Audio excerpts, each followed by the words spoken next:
এই বানরটি bike accident হয়েছে প্রধানমন্ত্রীর কার্যালয়ের সামনে। আপনারা দেখতে পারতেছেন অবস্থা খুবই ভয়ানক। তো রাস্তার উপরে যদি গাছ থাকে, যেসব এলাকায় বানর বসবাস করে বা অ্যাভেলেবেল বানর আছে, রাস্তার উপরে গাছ আছে, এরকম এলাকায় আপনারা বাইকের স্পিড খুব কম রাখবেন, সতর্কতা অবলম্বন করবেন।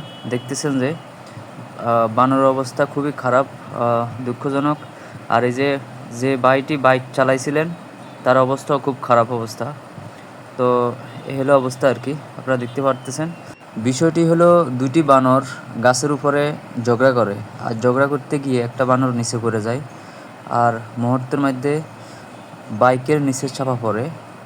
আর বাইক তো অনেক স্পিড ছিল, এখানে বাইক অনেক স্পিড থাকে বা অন্যান্য গাড়িও স্পিড বেশি থাকে, যার জন্য কন্ট্রোল করতে পারে নাই, হঠাৎ মুহূর্তের মধ্যে সামনে পড়ে গেছে।